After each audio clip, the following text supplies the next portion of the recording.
by a Zoom webinar. Your screen and check Spanish. Our translator for this forum is Gabriela Vargas. We recommend attendees set their viewing mode to speaker view, and you can find that icon at the very top of your webinar screen, and it should be showing view. We're recording this forum, and it will be posted on YouTube. You can find a link on our website, on Facebook, and other social media platforms. Per FCC rules, no other recordings of this forum or excerpts are allowed from the League of Women Voters recording. The League of Women Voters is a trusted membership organization that encourages informed and active participation in government. We are nonpartisan and do not endorse or oppose candidates or political parties. The League does participate in issue advocacy and voter education. If you would like to join us in our work, please visit our website, lwvnapa.org.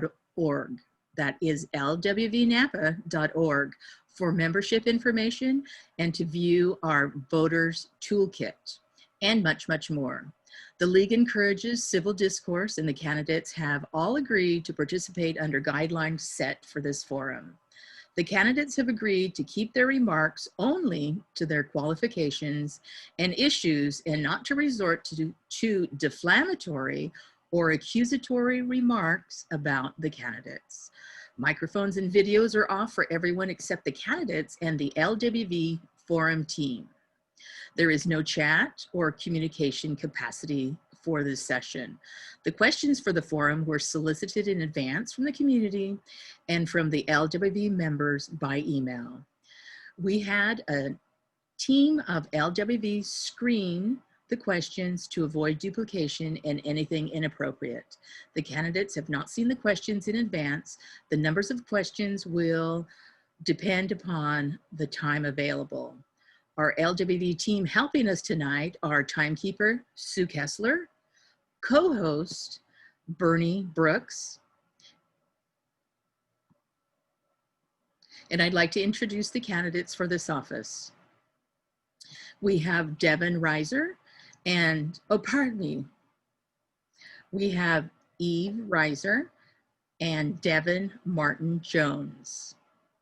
There's a third candidate who was asked to participate but unable to attend this evening. Let's go over a few ground rules before we get started. The order of questions was determined beforehand and will rotate with each question. Each candidate will have 1.5 minutes to respond to each question. Candidates, please keep an eye on the Timekeeper screen you see here. The Timekeeper will signal candidates with bright color signs marked yellow for 30 seconds and red for stop. As moderator, I may verbally give these prompts as well. There will be no separate rebuttals. Following all questions, each candidate will have 1.5 minutes for closing statement in reverse order from the opening question. Now let's go ahead and get started. And the first question, which will be directed at Devin Martin Jones, is, why are you interested in this position and what do you bring to the position as well? Thank you. I'd just like to appreciate everyone here tonight taking the time to do this. Yeah, I'm Devin Jones. I've grown up in the Valley. My family moved here since I've been 3. I actually am an alumni of Mount George School, which the board has chosen to close along with Yountville, and I'm here for that reason. I'm tired of this mismanagement of the district. There was a huge surplus for 10 years, and since then we've really tanked it. And I'm here to try to change things. My credentials, yeah, I went through the district the whole way up, all the way through Silverado and Vintage and on to UC Davis. And there I graduated in 3 years because of all the AP classes and honors classes that I was able to take in the district. And that gave me a huge advantage.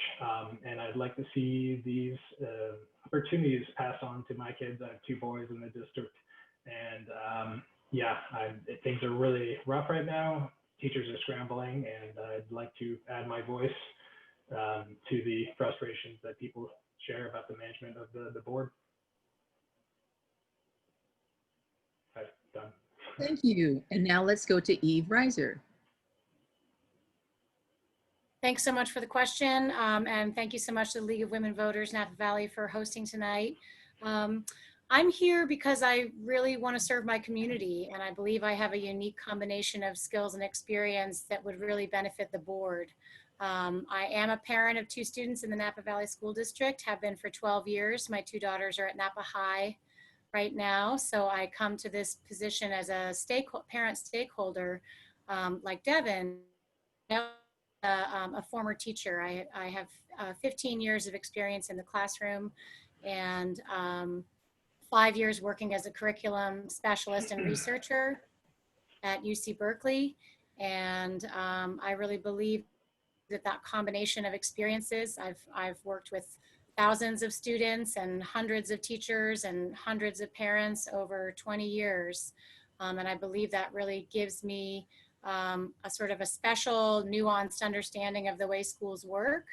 And I have funding issues facing the district, and I believe it was the previous superintendent's mismanagement of that reserve fund that we had, Devin referred to, that was spent down on programs that weren't sustainable. And they did not read the writing on the wall about declining enrollment. And so I think that's the explanation there. But I know these are difficult times, and I'm someone with experience and perspective to bring to these tough budget decisions, because the budget is rough right now, and we're going to have to really make some important decisions. Thank you. Thank you very much. Question number 2 will be directed at Eve. After the census data is available, would you support the creation of an independent citizens redistricting commission to take the politics out of redistricting? If so, how could the board ensure the new map priorities preserve communities of interest, especially for the Latino and Filipino protected groups? Can we have the timekeeper reset the background? Oh, sorry about that. Okay. Thanks. I would support an independent commission doing that redistricting. I believe that it's important for all of the groups and voices that are represented in Napa Valley Unified School District to have a voice on the board and to have their concerns addressed, even if that group is not physically represented by a trustee. And I would support that to ensure that all of the interested groups within the population of Napa Valley School District have a voice. And so I think that if when the census data comes in, there should be an independent commission that really looks carefully at how to respectfully divide up those areas so for maximum representation. And I believe that was an issue with American Canyon. And my understanding is that the public comment from American Canyon residents was that they really wanted the American Canyon district to remain whole. And instead, the current board voted to split it down the middle down Highway 29. I'm not sure that that served those groups, and I would support an independent commission to look at making sure that the boundaries are reflective of our population. Thank you. Now, timekeeper, reset your background. And this is Bernie. Just a quick note, Devin, some people said your voice was a little low, so maybe if you could either sit closer or project more, that'd be great. Talking to the microphone. Great, thank you. Oop, is that better? That's better, thanks. Sue, are you ready? Okay, please proceed. Yeah, I would be supportive of a board as well. I know the maps were redrawn this last year by John Tudor and the election board county people. I'm not sure what all went into that and how much say there was for public comment on those redrawing of the maps.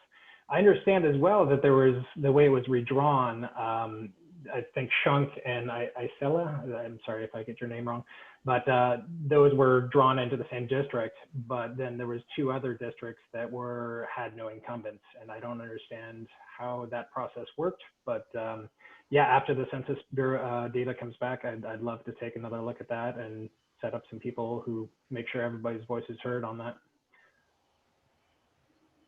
Done. Thank you, Devin. Question number 3 will be for you. So Sue, go ahead and reset your background. Question number 3, how do you prioritize the need to have students back in class with the health of students and staff related to COVID-19? Do you support the current district plan for reopening? Devin. That's me. Yeah, that is the million-dollar question. And I think it's incredibly challenging, as everything is these days. So I think parents have the choice to, some parents really want their kids back in seats in the classroom, and other parents say, you know, over my dead body. And maybe not the right phrasing, but the point is, I think it falls a little bit more towards teachers and the risk they're willing to take on themselves. And I think the state right now is limiting that to the testing facilities. And yeah, this gets into the weeds here, because I think everybody wants economy, they want kids back in school, and they want to be safe. So how you mesh those things is a very challenging question. But I think everybody's voice needs to be respected in that, and we need to move forward. Kids are not learning distance learning like they would in classes, and I'm afraid a generation will be left behind the way it stands. It's not sustainable. Thank you. Thank you. Okay, we'll reset our background. And Eve? It sure is the million-dollar question. I really firmly believe that our district and our county need to be following the science and the guidelines. And I think that the district has been nimble and responsive and trying to come up with plans that make sense to people. And I appreciate their wanting to offer a choice. And I think that's a very noble goal, that they structured the return to build in parent choice. And I'm very grateful for that. But the bottom line is, if we cannot make the physical spaces safe for teachers and students, then we can't send them back. And I have real concerns about the ventilation in our schools. As I mentioned earlier, I've taught in public schools for 15 years. I know how ventilation works in classrooms, in particular in portable classrooms. I know there are sites in our district that don't even have windows that open. So other thing is that the county is tying it to testing of teachers, but they're also tying it to the testing of students, and the benchmark is 5% positive rate at a school would trigger a closure, and they're not explaining how they're going to test the students. So I have a lot of concerns that returning to school is actually sort of an unfunded mandate right now, that there's not adequate funding. Thank you. Our next question will be directed at Eve. COVID-19 has caused a complete disruption in teaching the community. How can the board support district staff's mental health in this crisis? Well, I think the number one thing is to make sure that every educator employed by our district has the choice of whether they feel comfortable and safe to return to work or not. I have spoken with a lot of my friends who are still in the classroom here in the district and in Vallejo, where I taught for 10 years. And there's a lot of anxiety about that. One of my best friends teaches first grade in the district. She has a lot of stress about the fact that masks and face coverings are not mandatory for K-1-2 students. And so I think that's the biggest source of stress. Other than that, I think just support, giving teachers support. I'm sorry, I'm confused because the background's red, but I don't know if I ran out of time or not. Yeah, go ahead and keep going. Okay. sorry, I lost my train of thought. You're I think that we need to support teachers and let them know how much we appreciate them. And sometimes I think it gets a little twisted that now saying they're going to return to work. That as a former teacher. Thank you. All right, Devin? Yeah, I think the district can do a much better job supporting teachers. I think while this pandemic could have been seen coming and a lot of things could have been changed leading up to it, we had an entire summer to figure out what we were going to do about it. And the district could have offered training on how to deal with Zoom, making decisions on how this was affected. Of course, all this is hindsight of you could have done this, you should have done that, whatever. But it's trying to be proactive and follow what's happening and try to get to where we need to go. And teachers, I think, are very stressed trying to get the children material and teaching. And I think the district can do a much better job supporting them in training, in mental health, and it's, I mean, yep, people are in tilt, and it's a really challenging time. Thanks. Thank you. We'll have our timekeeper reset the clock. And the next question will be directed at Devin. There is concern in the community about the possibility of health effects from having the Verizon macro cell towers on the Napa High campus and from online learning requiring so much of the time on wireless devices. How might you address these concerns? So this is talking about 5th generation cell tower service? Cell towers and the concerns of Gotcha. I'm not an expert in this subject matter, but in general, I think there are some concerns that a lot of people have and exposure to high intensity cell tower service. And I don't know, the FCC is in charge of that government at work. I mean, you know, raffling off airwaves, public airwaves. And it's probably a great thing right now with everybody zooming away and chewing up the bandwidth. So it's a challenge that I think I would be against having that on a school campus if there was any sort of health risk to kids, which I know that data gets fuzzy. Yeah, I think I would take a closer look at that if it was on campus. Thank you. Okay, let's reset the background. And Eve, you're next. I definitely have concerns about the presence of the cell tower on the Napa High campus. I know that community members pushed back at the time that it was brought, you know, that it was approved and installed. And I think in the intervening years since that time, the last few years, there's probably more research that the proximity of a cell tower like that to students over extended periods of time, you know, entire school years, 6.5 or more hours a day, is detrimental. So if and when that contract comes to the board for review, and I'm lucky enough to be serving as a trustee, I would certainly take a long, hard look at the most up-to-date science and the effects of the radiation and the frequency, the EMFs, the electromagnetic frequencies. And I have similar concerns community-wide about the installation of the 5G small cell towers, because there is also a great deal of research that shows that has myriad health effects, and there are communities all over California fighting against their rollout. And that has nothing to do with conspiracy theories about Bill Gates. It has to do with current global scientific opinion about the effects of those radiation waves on humans and animals. In particular, children and ill people are vulnerable. Thank you. The next question will be directed at Eve to begin with.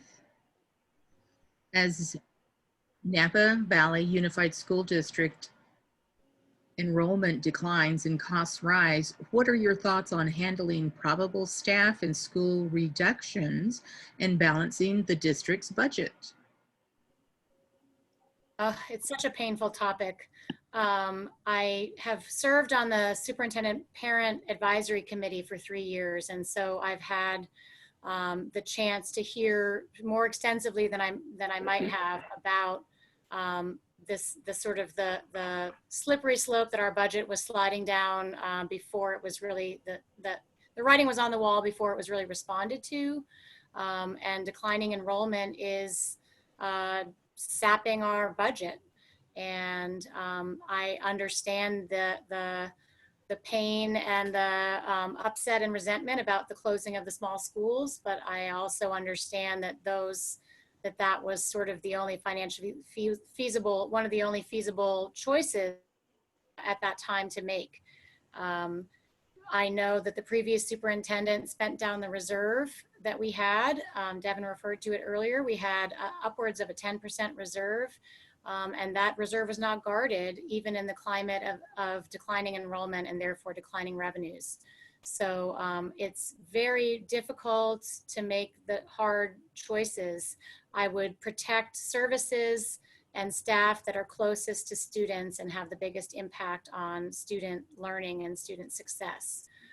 So that would be where I would look to trim the budget. But in all honesty, I know that the budget is has already been pared down quite a bit. Thank you. Devin? Yeah, I agree with Eve that it's very challenging choices to be made. The fact that the district almost built a school that it didn't have the funds to staff is just, and that was under Ms. Hetty's watch. And I disagree with her handling of the situation. That I understand because people are buying vacation houses in Napa and people aren't having as many kids in Napa in the county, that the enrollment's going down, and this school district is really ham-tied by the state and what funding they receive or don't receive, and the flip-floppiness of it. It's really frustrating, and I understand it's really hard to make budgets that you don't know what you're going to get next year, and even harder for teachers to go, well, will I have a job or not? I disagree with her strategy to try to get kids from other counties. I don't understand that. The rebranding and the amount of money they've spent on consultants. The last logo change was $65,000. I don't want to know what they spent on this logo change, and all the marketing. And I would love to see how many kids they've actually brought in, because I think they're spending money hand over fist and the results are not there. I think the focus should be spent on the teachers, not the $10,000 a classroom whiteboards that are now sitting idle. I think it needs to be spent on teachers and their training, their mental health, trying to get through this situation. Thank you. Go ahead, Sue, reset. Thank you. The next question, we'll start with Devin. Question number 7 is, some parent-teacher associations raise more money than others. This provides some schools with supplies and extracurricular programs that others cannot afford. How would you address this situation? Devin. If only. It's really, I think, a state challenge, and there's nothing we can do about it locally to change that. It's really frustrating, the funding that the state gives to the districts and lack thereof. It really shows the priorities of the culture, and really, what are we if we're not teaching the values in our society and schools? It's very, I know St. Helena has their own school district and is very affluent up there. I don't know. I don't have the answer to that. I will be completely honest with you. It's people, and parent involvement is another thing. It's how into your kids' education are you? And it really does fall on the parents now more than ever. Thanks. Thank you. Eve? Oh, let's reset. Okay, Eve? You know, that's such a tough question also, because it really is, it's a symptom of inequity, and that's sort of a smaller microcosmic example of why, you know, from one school district to the other, services and funding vary so greatly because of the tying of funding to property tax. That model is inherently inequitable, and the state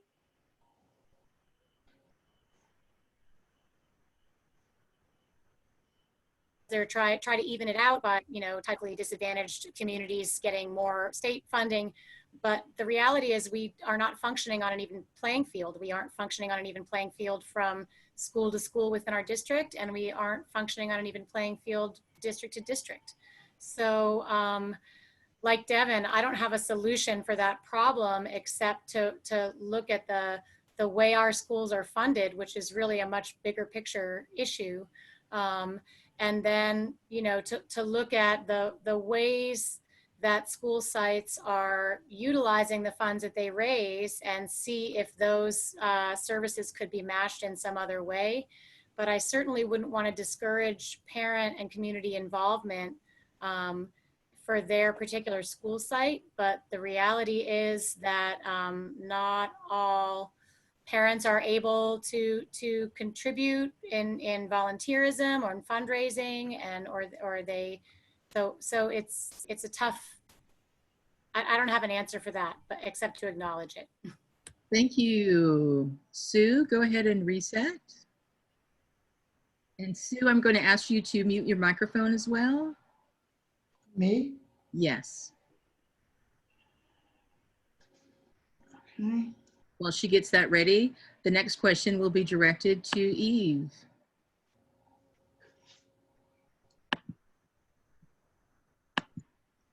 How can the Napa Valley Unified School District address seismic racism in schools? That's a great question. And that's actually one of the motivating factors that pushed me to run for this seat on the board. I think that it is time for us as a community and as a nation to recognize that the job that we're doing in schools is not adequate to address the racism in our culture. I have implemented and taught many you know, social emotional learning curricula as a teacher, and they really focus on treating people the way you want to be treated and being kind and sharing your feelings and being supportive. And that's not going to cut it to address systemic racism. And participating in the Black Lives Matter protest that I did in the spring, there were numerous opportunities for people to come up to the megaphone and share their experiences of experiencing racism in Napa schools. And then I also organized an informal discussion with about 6 or 7 current Napa high school students. And they are experiencing microaggressions that are not being addressed, and they don't feel comfortable going to most of the teachers or administrators to report it. And there's not a structure in place to support the change of that culture. So that's one of my goals.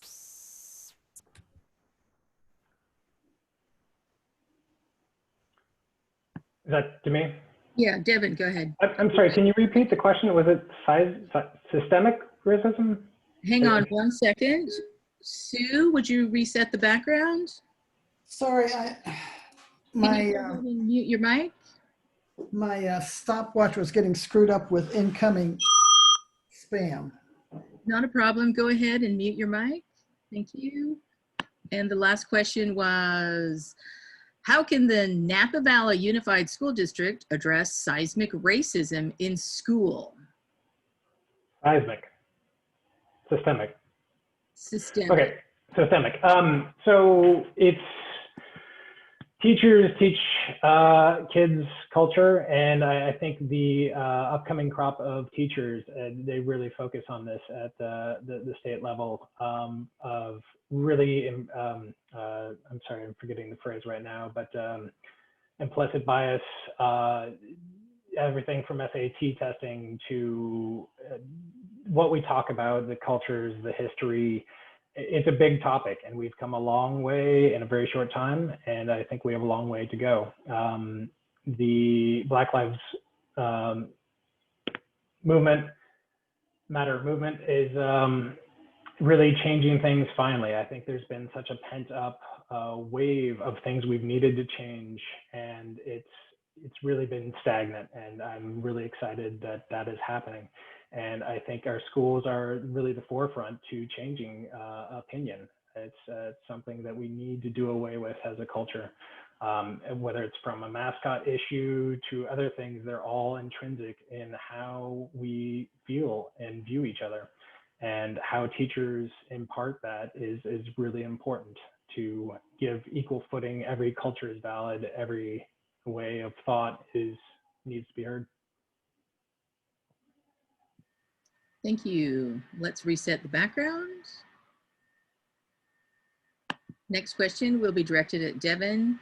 What would you propose to help close the achievement and opportunity gaps between white and minority students?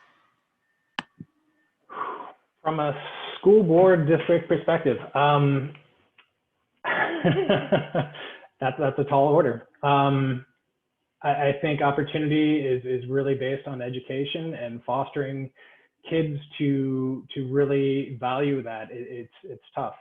Getting kids to understand what their choices they make in, third, fourth grade affect, their chances to go to college these days, and the track they're on, and the impetus to really focus. And your education is the best opportunity to live a better life.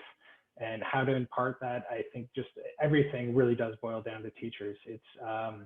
It's really one of the few, other than teachers and firefighters and police, it's really the institution of the state that people come in contact with, and a lot is put on their shoulders. But it's anything we can do to focus on their ability to impart wisdom and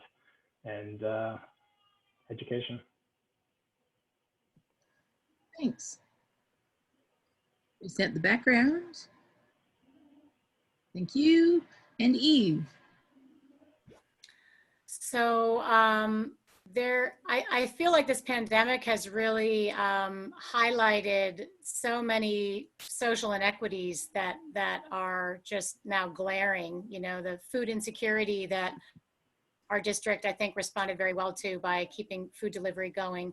The internet access, the digital divide, and the district, I think, has been responsive in getting hotspots to students who are, trying to maintain their schooling virtually. It's so complicated. And I think awareness and tracking it, I know that's one of the missions of the district right now. And on the Napa High School Site Council, I've been in meetings where we've looked literally at the data, the testing data, disaggregated by race and ethnicity, to track that and to track the differences. And the truth is, right now, there is an achievement gap in our data in the way students are performing. So I think that has to do with exposing students to opportunities, exposing them to resources to help them catch up on learning loss. If there's been learning loss that's causing an achievement gap for them. Legacy Project offered a lot of support and inspiration to Latino students in the district, and there was a lot of upset feelings about the elimination of that program. And I know that one of the rationales behind that was that they wanted to upscale it so that it would reach more students. So I'd like to look at the ways the Legacy Project was supportive of Latino students and try to carry that on in other ways. Thank you.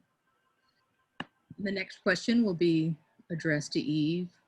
What are your thoughts on ensuring equal access to the required online technologies for students?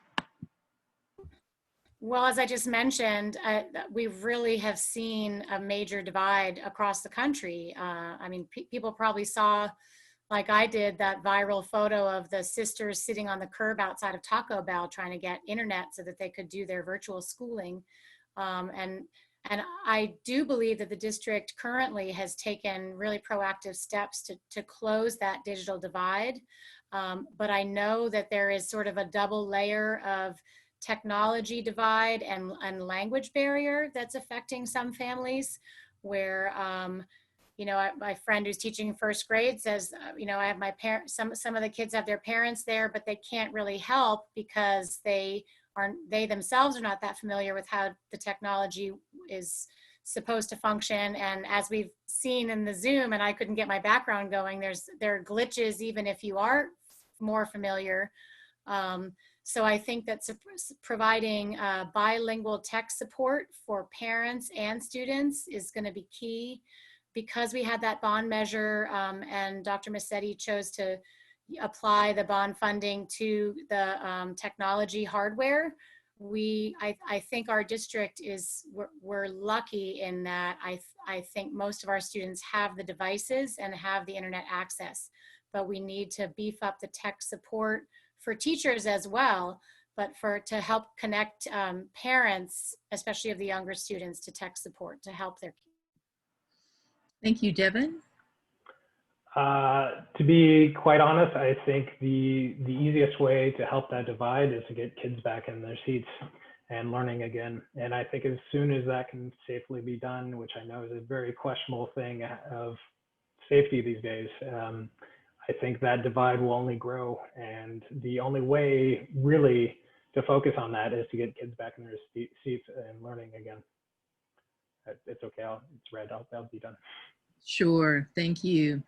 Okay, Timekeeper, would you reset the background, please, for our last question, which will be directed at Devin. What are your thoughts about policing on campus? I'm against it. I think it's really been shown that policing and making their presence and intimidation is not an effective means of control. I think there's much better solutions to that.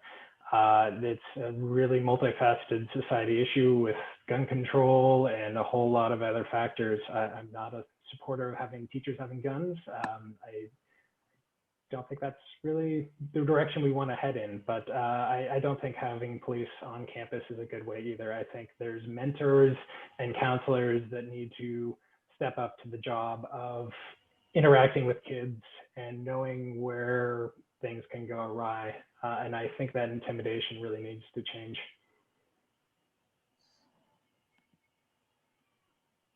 Eve, let's reset the background.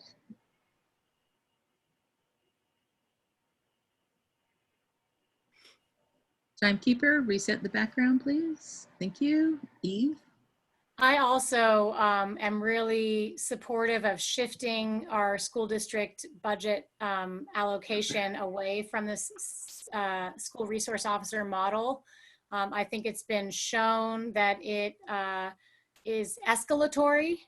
I think that it has been shown to sort of set up a dynamic on campuses in which students may be labeled and feel like they're being tracked. I mean, the phrase, the school to prison pipeline, did not come out of a vacuum. I think that the presence, I understand why people feel that a school resource officer will make them safer, but I don't agree. I think that in instances of, for example, the risk of a school shooting, and I was a parent at River School where there was a foiled plot, and then the district passed funding to add another school resource officer for the middle schools. And that did not make me feel that my children were safer at school. What would make me feel safer is a really robust mental health program in which students that were clearly exhibiting signs of troubled behavior, which many school shooters often do, if I felt that that was going to be addressed robustly. Before we have the candidates go into their closing statements, on behalf of the League of Women Voters, I wanted to say thank you to our candidates running for the elected office and for their participation. We'll go back to Eve Ryser, who will have 1.5 minutes for a closing statement. Thank you so much. I feel called to serve on the board because I feel that I have a unique perspective to bring to the board.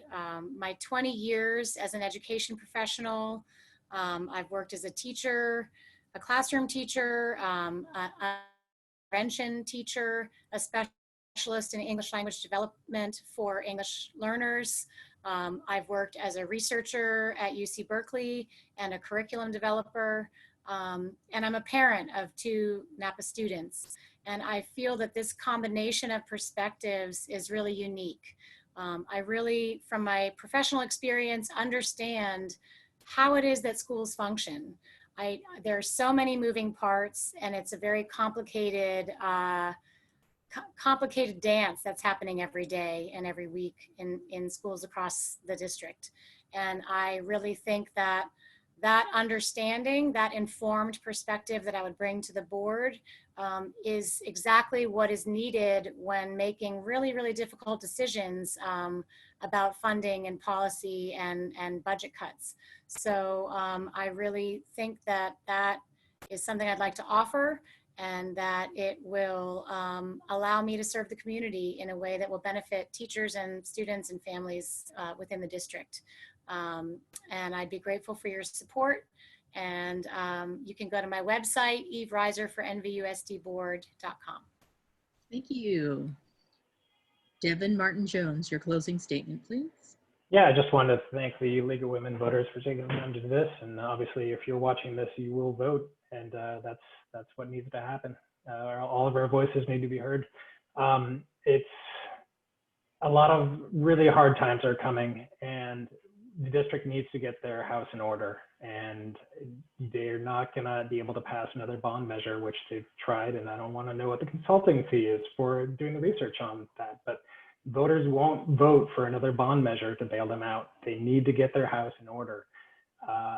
Things are in a really rough state, and the economy is hurting, and we need to get kids back in school. And as soon as we can do that safely, obviously, it needs to happen. And the people that need to, want to keep their kids out and do distance learning, they can do that as well. But we need to get things going back in gear.